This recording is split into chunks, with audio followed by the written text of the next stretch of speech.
Good evening, and welcome to Third Church of Christ Scientist of New York City. Let's begin with singing hymn number 75, 75. God comes with succor speedy to those who suffer wrong, to help the poor and needy and bid the weak be strong.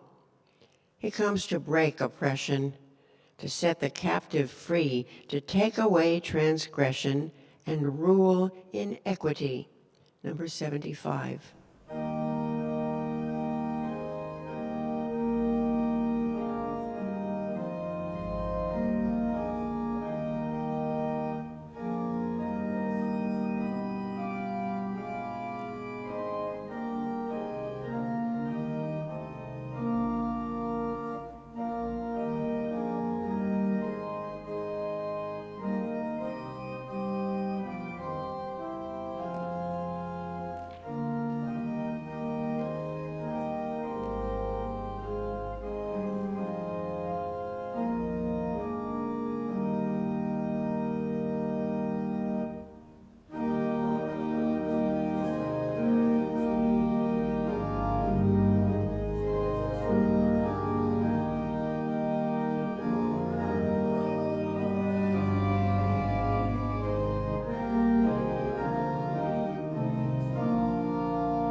I will read from the Bible and from Science and Health with Key to the Scriptures by Mary Baker Eddy. The subject of this evening's readings is stability. The Bible. Isaiah. The Lord is exalted, for he dwelleth on high. He hath filled Zion with judgment and righteousness, and wisdom and knowledge shall be the stability of thy times, and strength of salvation. Psalms. The Lord is my shepherd, I shall not want. He maketh me to lie down in green pastures. He leadeth me beside the still waters. He restoreth my soul. He leadeth me in the paths of righteousness for his name's sake. Yea, though I walk through the valley of the shadow of death, I will fear no evil, for thou art with me. Thy rod and thy staff, they comfort me. Thou preparest a table before me in the presence of mine enemies. Thou anointest my head with oil. My cup runneth over. Surely goodness and mercy shall follow me all the days of my life, and I will dwell in the house of the Lord forever. Exodus. Now Moses kept the flock of Jethro, his father-in-law, the priest of Midian, and he led the flock to the backside of the desert and came to the mountain of God, even to Horeb. And the angel of the Lord appeared unto him in a flame of fire out of the midst of a bush. And he looked, and behold, the bush burned with fire, and the bush was not consumed. And Moses said, I will now turn aside and see this great sight, why the bush is not burnt. And when the Lord saw that he turned aside to see, God called unto him out of the midst of the bush, and said, Moses, Moses. And he said, Here am I. And he said, Draw not nigh hither, put off thy shoes from off thy feet, for the place whereon thou standest is holy ground. Moreover, he said, I am the God of thy father, the God of Abraham, the God of Isaac, and the God of Jacob. And Moses hid his face, for he was afraid to look upon God. And the Lord said, I have surely seen the affliction of my people which are in Egypt, and have heard their cry by reason of their taskmasters, for I know their sorrows. And I am come down to deliver them out of the hand of the Egyptians, and to bring them up out of that land unto a good land and a large, unto a land flowing with milk and honey. Come now, therefore, and I will send thee unto Pharaoh, that thou mayest bring forth my people, the children of Israel, out of Egypt. And Moses said unto God, Who am I, that I should go unto Pharaoh, and that I should bring forth the children of Israel out of Egypt? And he said, Certainly I will be with thee. And this shall be a token unto thee that I have sent thee. When thou hast brought forth the people out of Egypt, ye shall serve God upon this mountain. And Moses said unto God, Behold, when I come unto the children of Israel, and shall say unto them, The God of your fathers hath sent me unto you, and they shall say to me, What is his name? What shall I say unto them? And God said unto Moses, I am that I am. And he said, Thus shalt thou say unto the children of Israel, I am hath sent me unto you. And God said moreover unto Moses, Thus shalt thou say unto the children of Israel, The Lord God of your fathers, the God of Abraham, the God of Isaac, and the God of Jacob, hath sent me unto you. This is my name forever, and this is my memorial unto all generations. Go and gather the elders of Israel together, and say unto them, The Lord God of your fathers, the God of Abraham, of Isaac, and of Jacob, appeared unto me, saying, I have surely visited you, and seen that which is done to you in Egypt. And I have said, I will bring you up out of the affliction of Egypt unto the land of the Canaanites, and the Hittites, and the Amorites, and the Perizzites, and the Hivites, and the Jebusites, unto a land flowing with milk and honey. And Moses answered and said, But, behold, they will not believe me, nor hearken unto my voice, for they will say, The Lord hath not appeared unto thee. And the Lord said unto him, What is that in thine hand? And he said, A rod. And he said, Cast it on the ground. And he cast it on the ground, and it became a serpent. And Moses fled from before it. And the Lord said unto Moses, Put forth thine hand, and take it by the tail. And he put forth his hand, and caught it, and it became a rod in his hand. That they may believe that the Lord God of their fathers, the God of Abraham, the God of Isaac, and the God of Jacob, hath appeared unto thee. And the Lord said furthermore unto him, Put now thine hand into thy bosom.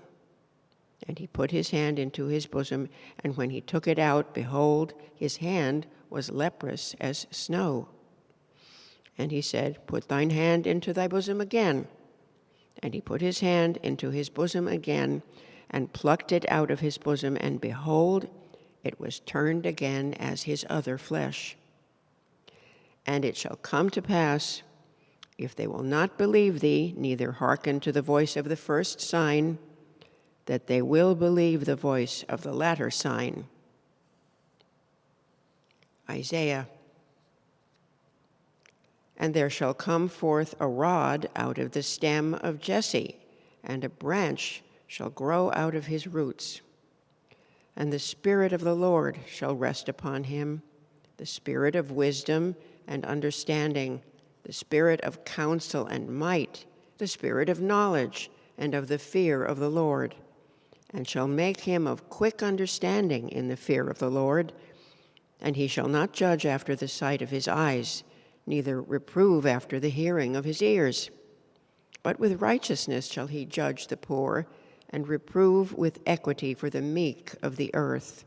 And he shall smite the earth with the rod of his mouth, and with the breath of his lips shall he slay the wicked. And righteousness shall be the girdle of his loins, and faithfulness the girdle of his reins. The wolf also shall dwell with the lamb, and the leopard shall lie down with the kid, and the calf and the young lion and the fatling together, and a little child shall lead them. They shall not hurt nor destroy in all my holy mountain, for the earth shall be full of the knowledge of the Lord as the waters cover the sea. And in that day there shall be a root of Jesse, which shall stand for an ensign of the people. To it shall the Gentiles seek, and his rest shall be glorious. Mark. Jesus taketh with him Peter and James and John, and leadeth them up into an high mountain apart by themselves. And he was transfigured before them, and his raiment became shining, exceeding white as snow, so as no fuller on earth can white them. And there appeared unto them Elias with Moses, and they were talking with Jesus. And Peter answered and said to Jesus, Master, it is good for us to be here, and let us make 3 tabernacles, one for thee, and one for Moses, and one for Elias. For he wist not what to say, for they were sore afraid. And there was a cloud that overshadowed them, and a voice came out of the cloud, saying, This is my beloved Son, hear him. And suddenly, when they had looked round about, they saw no man any more, save Jesus only with themselves.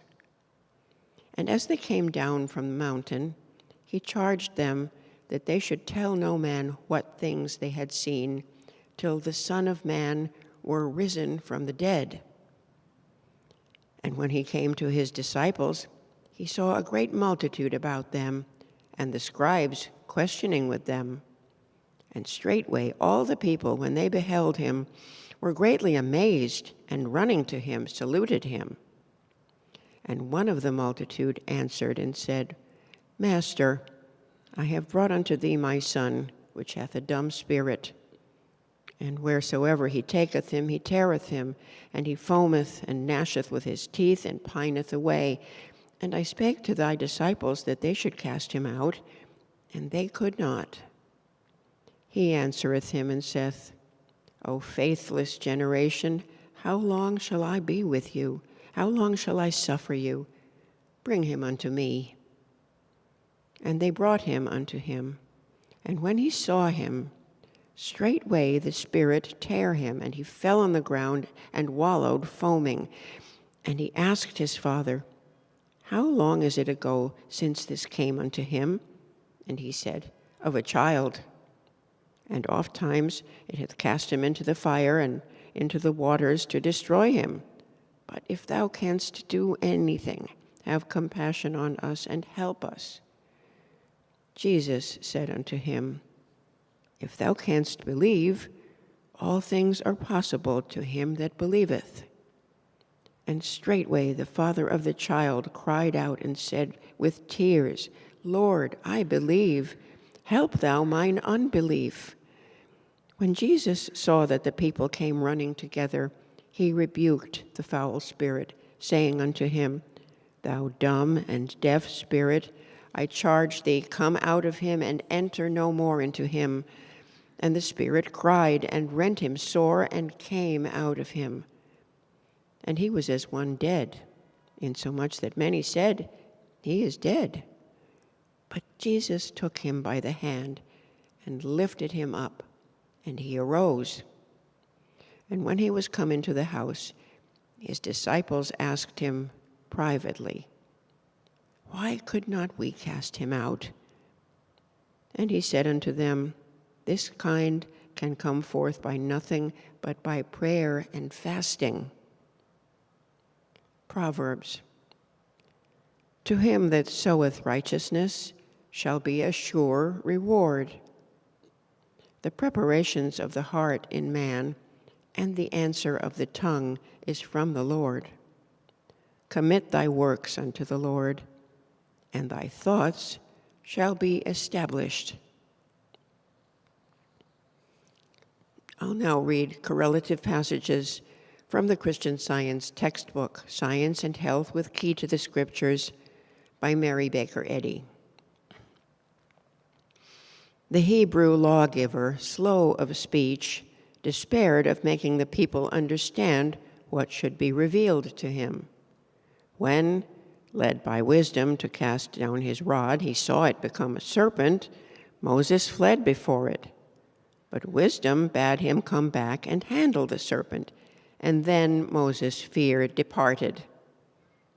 In this incident was seen the actuality of science. Matter was shown to be a belief only. The serpent, evil, under wisdom's bidding, was destroyed through understanding divine science, and this proof was a staff upon which to lean.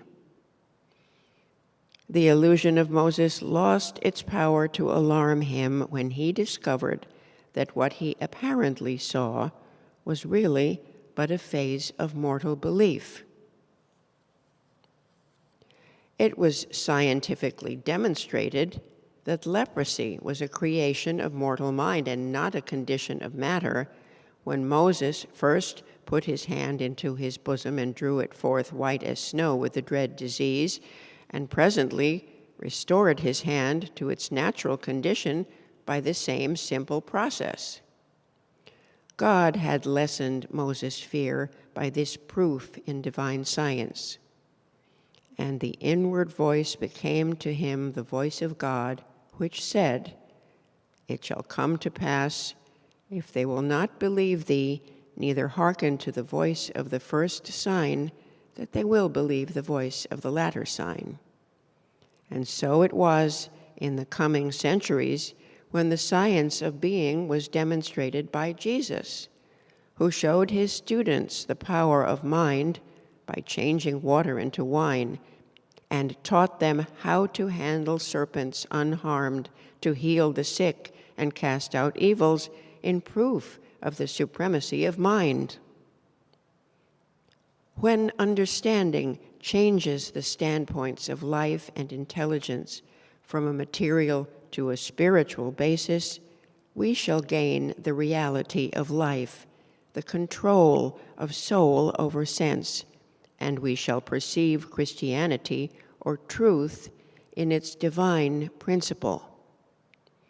This must be the climax before harmonious and immortal man is obtained and his capabilities revealed. It is highly important, in view of the immense work to be accomplished before this recognition of divine science can come, to turn our thoughts towards divine principle, that finite belief may be prepared to relinquish its error. Divine mind rightly demands man's entire obedience, affection, and strength. No reservation is made for any lesser loyalty. Obedience to truth gives man power and strength. Submission to error superinduces loss of power. Truth casts out all evils and materialistic methods with the actual spiritual law, the law which gives sight to the blind, hearing to the deaf, voice to the dumb, feet to the lame. If Christian Science dishonors human belief, it honors spiritual understanding, and the one mind only is entitled to honor. Belief produces the results of belief, and the penalties it affixes last so long as the belief and are inseparable from it. The remedy consists in probing the trouble to the bottom, in finding and casting out by denial the error of belief which produces a mortal disorder, never honoring erroneous belief with the title of law, nor yielding obedience to it. Truth, life, and love are the only legitimate and eternal demands on man, and they are spiritual lawgivers, enforcing obedience through divine statutes. Moral and spiritual might belong to Spirit, who holds the wind in his fists, and this teaching accords with science and harmony. In science, you can have no power opposed to God, and the physical senses must give up their false testimony. Your influence for good depends upon the weight you throw into the right scale. The good you do and embody gives you the only power obtainable. Evil is not power, it is a mockery of strength, which ere long betrays its weakness and falls, never to rise. We walk in the footsteps of truth and love by following the example of our Master in the understanding of divine metaphysics. Christianity is the basis of true healing. Whatever holds human thought in line with unselfed love receives directly the divine power. Unselfish ambition, noble life motives, and purity, these constituents of thought mingling constitute individually and collectively true happiness, strength, and permanence. No impossible thing do I ask when urging the claims of Christian Science, but because this teaching is in advance of the age, we should not deny our need of its spiritual unfoldment. Mankind will improve through science and Christianity. The necessity for uplifting the race is father to the fact that mind can do it, for mind can impart purity instead of impurity, strength instead of weakness, and health instead of disease. Truth is an alterative in the entire system and can make it every whit whole. Faith, if it be mere belief, is as a pendulum swinging between nothing and something, having no fixity.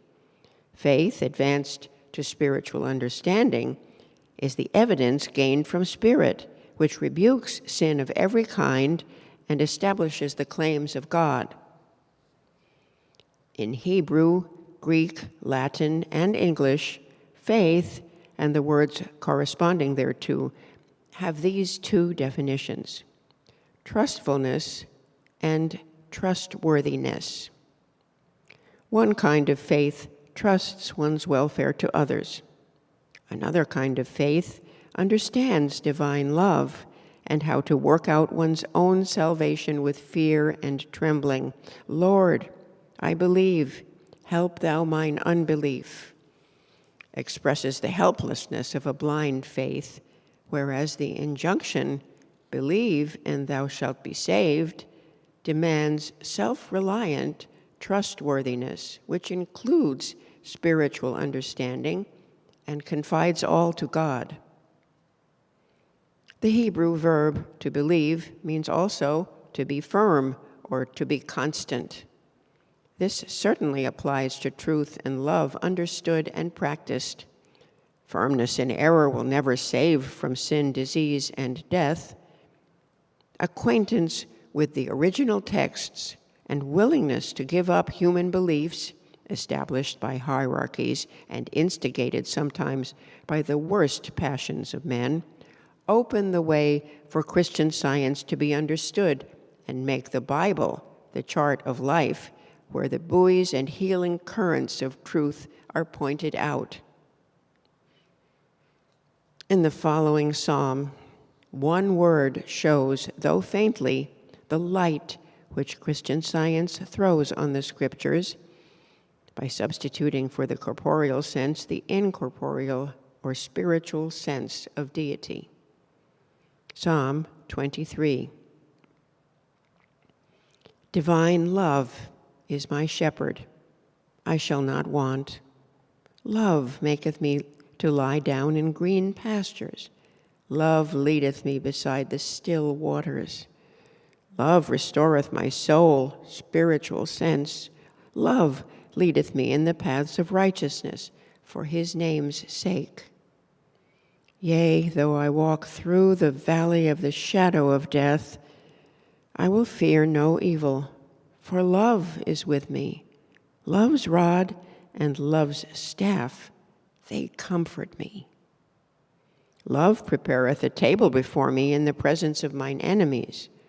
Love anointeth my head with oil. My cup runneth over. Surely goodness and mercy shall follow me all the days of my life, and I will dwell in the house, the consciousness of love forever. When the illusion of sickness or sin tempts you, cling steadfastly to God and his idea. Allow nothing but his likeness to abide in your thought. Let neither fear nor doubt overshadow your clear sense and calm trust that the recognition of life harmonious, as life eternally is, can destroy any painful sense of or belief in that which life is not. Let Christian Science, instead of corporeal sense, support your understanding of being, and this understanding will supplant error with truth, replace mortality with immortality, and silence discord with harmony.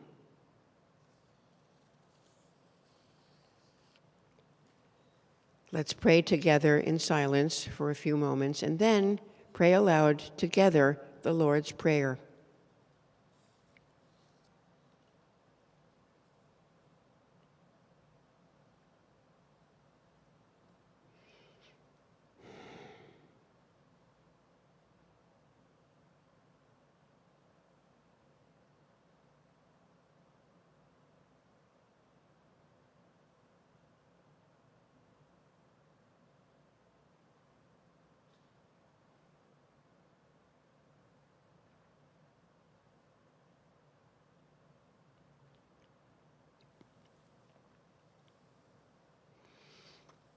Our Father, which art in heaven, hallowed be thy name. Thy kingdom come. Thy will be done in earth as it is in heaven. Give us this day our daily bread, and forgive us our debts as we forgive our debtors.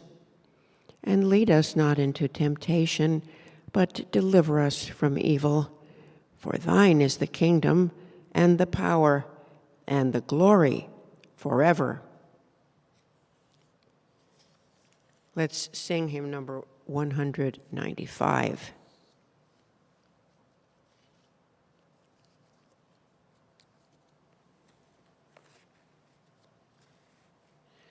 Not what I am, O Lord, but what thou art, that alone can be my soul's true rest.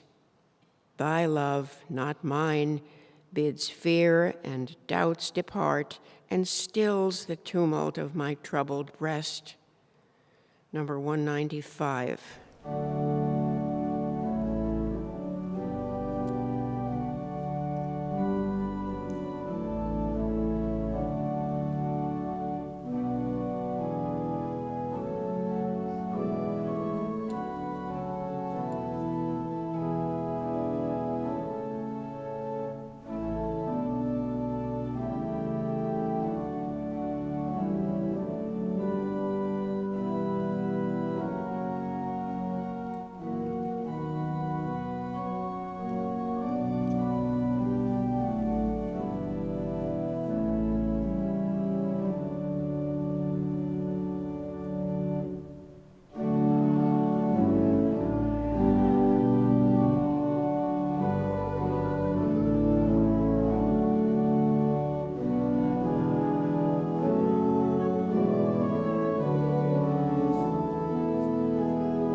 This church is a branch of the Mother Church, the First Church of Christ Scientist in Boston, Massachusetts. We hold Sunday services at 11 a.m. and Wednesday testimony meetings at 7:30 p.m. We also have services in Spanish, Sundays at 12 noon and Wednesdays at 6:30 p.m. All services are held in person and online, and all are welcome. Third Church offers Sunday school classes in person and online for children and teens. These free one-hour classes are available each Sunday. At Sunday school, students learn how much God loves them and cares for them. They also learn about the Bible characters and lessons and the healing power of prayer. For more information on times and classes, please send us an email, thirdchurch@thirdchurchnyc.com. Eighth Church, Manhattan, invites you to a Christian Science lecture by Bobby Lewis, CS, tomorrow, Thursday, November 13th at 7:30 p.m. in the church auditorium at 103 East 77th Street, between Park and Lexington Avenues. The church is just down the block from several parking garages as well as the number 6 local subway train. The talk by Bobby Lewis is titled Effective Prayer, Finding Healing and Wholeness in Divine Love. You're invited to the annual meeting of the Christian Science Reading Room Tri-State Committee on Saturday, November 15th from 1 to 4 p.m. at Fifth Church Reading Room, 22 East 44th Street between 5th and Madison Avenues.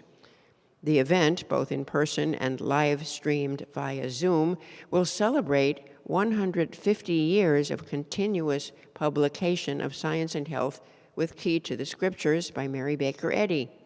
The program, titled Speaking in a Christian Manner, will have 3 key presenters: the Committees on Publication of New York, New Jersey, and Connecticut. It will also feature a timeline of science and health publication compiled by the Research Department of the Mary Baker Eddy Library with the cooperation of the Office of the Publisher's Agent. Please email office@csreadingroomnyc.com to register for the link to attend via Zoom. Find the way to health, stability, and peace of mind. Third Church of Christ Scientist, New York City, and other Christian Science churches in New York, New Jersey, and Connecticut invite you to a series of weekly inspirational radio talks in Spanish that will air in November on Saturdays at 9 a.m. on WADO 1280 AM radio and on Sundays at 7 a.m. on WPAT 93.1 FM. Replays will continue on WADO 1280 AM radio from Sunday, November 29th to January 17th of 2026.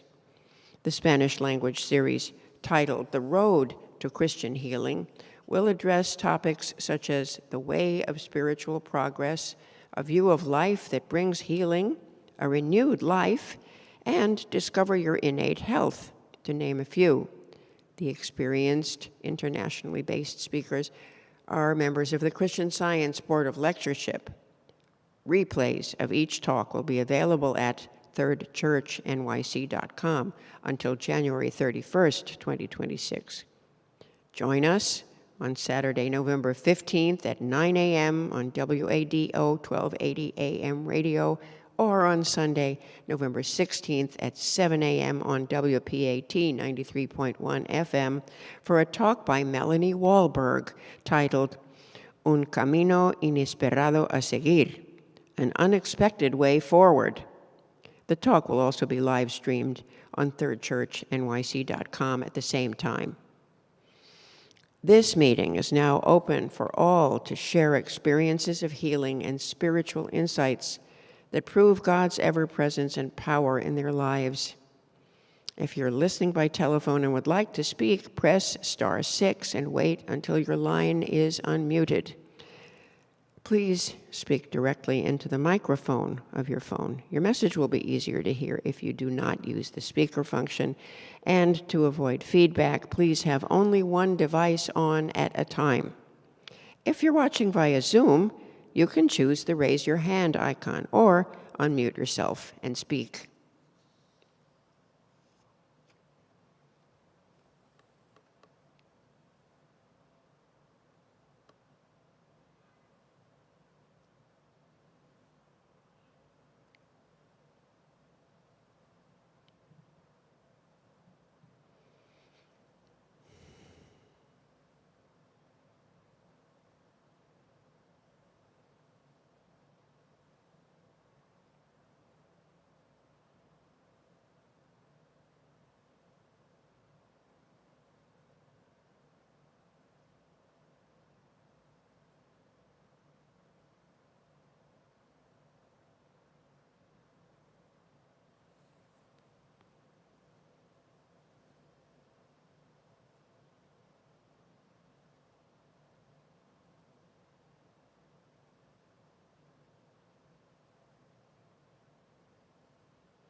Thank you very much for your readings. One reading, I think, was, "Wisdom and understanding shall be the stability of thy times." The times in which we are living, at least politically, are sometimes described as chaotic. And that the wisdom and understanding that establishes stability in the seeming appearance of division, political division, and a government that isn't running, is a sense of divine government, that God's law is ever active, that the reality is a spiritual reality. I think the wisdom that's the stability of the times is not being overwhelmed or overcome by what the physical senses tell us, but by penetrating the physical sense of the universe and the world in which we live, and understanding that the spiritual laws are in operation, and being grateful and using spiritual sense to see the presence of God's law in action at all times. I think that Christian Science and the activities of the Christian Science Church has been a stabilizing force in my life. The college organization helped me when I was in college. It helped me when I was in graduate school. It helped me find my spouse. It helped me through military service. It helped make decisions about career in many very significant ways. And the influence of the study of the lesson and raising thought and has been a wonderful influence and a stabilizing force. Stable meaning constant and persevering through ups and downs, sort of every valley shall be exalted and every mountain and hill shall be made low. In the readings tonight, when you mentioned Moses and his statement, "Who am I that I should lead the children of Israel out of Egypt?" Well, his resume was sort of pretty good for leading the children of Israel out of Egypt. I mean, he grew up in Egypt. He grew up in the palace. He must have known how to speak Egyptian. And he lived among the Israelites when he was growing up, if only secretly, because he was of the children of Israel. So his ability, and when he was an exile, his resume wasn't so wonderful in that he had killed an Egyptian soldier that was beating an Israelite, that he was a refugee and he had to flee Egypt. Not so wonderful preparation for going back. But he had resided with the priest of Midian, was his father-in-law, and so he had been in a constant religious environment or thought of God. It was, and of course, he spoke with God, and God had chosen him and spoke with him. So he was pretty well prepared for that task. That's just something that struck me in the readings. I'm very grateful for the activity of the church. You know, it's so, students of Christian Science for a long time are pretty familiar with a lot of the textbook of Christian Science, Science and Health by Mary Baker Eddy. They're pretty good students of the Bible, having read that. But to be energized by the challenge, the standard that it raises, the sense of reality, and all that, it's a constant energizing idea, and to claim that and to see that as our real work is also a stabilizing force. To know that we're employed by God, that our work is spiritual growth, that all progress is spiritual. These are energizing ideas that give direction and stability and foundation. I'm very grateful. Thank you.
Thank you for the readings, and also for choosing hymn number 195, one of my favorites. Looking at it again just now, I'm realizing that one of the reasons I love it so much is that one of the things I struggle with the most is human will, this tendency of willfulness, which probably a lot of New Yorkers share. It's easy to get caught up in that in this city, and thinking that we're rowing this boat and that everything that good that happened we take credit for, and everything bad that happens we take credit for. And I was struck tonight by a phrase in that hymn that I don't think I really ever noticed before. And it describes something that just happened to me right before the coming to church. It's the second verse. Girt with the love of God on every side, I breathe that love as heaven's own healing air. And to me, that capsulizes the idea of the total absence of human will. Just breathing that loving air. And today, I had probably one of the most irksome days you can have. Nothing terrible, but those kind of days we all have, where phone calls don't go right and things don't happen the way they should, and all those funny little things that we deal with during the day. And I was getting ready to come here tonight, and I was standing in the kitchen, and suddenly welling up from inside was this great joy. And I've had this happen a few times before, where it's totally unexpected, and searching for, well, why am I suddenly feeling all this joy? This hasn't been that joyful a day. And that's when you know that's that healing air of love. It's just there. And when it bubbles up like that from inside, despite everything else that's going on, you know some angel has sent this to you, and you're feeling this love of God that we're girt on every side with, and it just surrounds us, and we breathe it. And we don't have to struggle. We don't have to do all these things we think we have to do. It was just a wonderful moment of feeling that joy that we know because of how it feels. It comes from inside, not outside. And we know that that's God's love speaking to us. And whenever that happens, I'm just so grateful for it and for the understanding of God that Christian Science gives me, so I understand what that is. And I'm just so grateful for it, and so grateful for these meetings. Thank you. Thank you.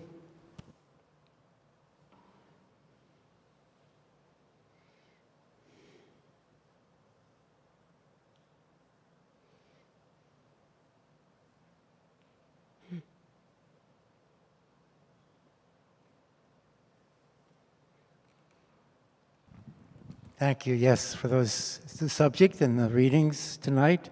And I sometimes think that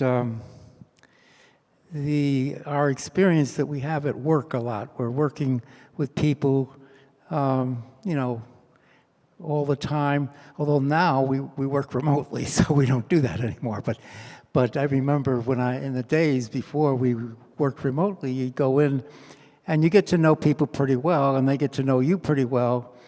And I remember years ago when I was still starting out at work, and we don't realize it, as a previous testifier was saying, you grow up in Christian Science and you have all this stuff you don't realize that it's giving you a tremendous foundation. And they would say to me, nothing ever bothers you. how come nothing ever bothers you? And they couldn't understand that. You must get so upset about something. I said, no, I don't get upset about anything. And it's like this. But anyhow, one of those work experiences, I don't know if I gave this before or not, but it kind of illustrates it also, is that I was working at Bell Labs in New Jersey, and we were split up into different rooms, and about 2 or 3 people in a room. In my case, it was just 2 people. And you're working away on your computer. And I was a consultant. And when you're a consultant, your consulting company says, if you're not feeling well on a certain day, but you're not really that sick, please try to go in, because they don't want to lose the billing. But if you're really sick, don't go in. So I was a consultant, and the person I was sharing this room with was a consultant, and he showed up one morning with the worst cold symptoms you could ever imagine. And I'm sitting in there, and he was so bad, he actually closed the door on the room as well. And people would come in, other members in the team would come in and out of the room, and they'd say, "Oh, you're going to be sick," to me. And I said, okay, I better start thinking, how would I do this? And the thought, we get these angel messages. And the angel message came to simply said, there's nothing that he doesn't have from God that I can get. There's nothing that he has that's not from God that I can get. There's nothing that he has that's not from God that I can get. God doesn't send sickness. So I said, there's nothing that he can give me that's not, that's what it is. There's nothing that he can give me that's not from God. And we know that God doesn't send sickness. Yeah, other people think that he does, but we know in Christian Science, God does not. This is so fundamental to Christian Science. So I said, there's nothing that he can give me that's not from God. And I felt that was an angel message. And they kept coming in. And after a while, the week went on, people were getting deadly sick with this fellow's flu, just coming in and out and going, talking. And so much so that they called, his name was Botwin, so we called it the Botwin flu. And he finally, towards the end of the week, they said, wait a minute, how come you're not sick? And they said, he must have natural immunity. Anyhow, but it was that wonderful truth, clearly, that I could see that there's nothing that he could give me that's not from God. And it was that's a stable thought. That was a very stable, comforting thought, a Christ-like thought. There's nothing he can give me that's not from God. So thank you. Thank you. And thank you all for your testimonies and prayers and support at this meeting. And let's close with hymn number 96. It's a poem by John Greenleaf Whittier, so I'll read the whole poem. He stood of old, the holy Christ, amid the suffering throng, with whom his lightest touch sufficed to make the weakest strong. That healing gift God gives to them who use it in his name. The power that filled the garment's hem is evermore the same. So shalt thou be with power endued, like him who went about the Syrian hillsides doing good and casting demons out. The great physician liveth yet, thy friend and guide to be. The healer by Gennesaret shall walk the rounds with thee. Number 96.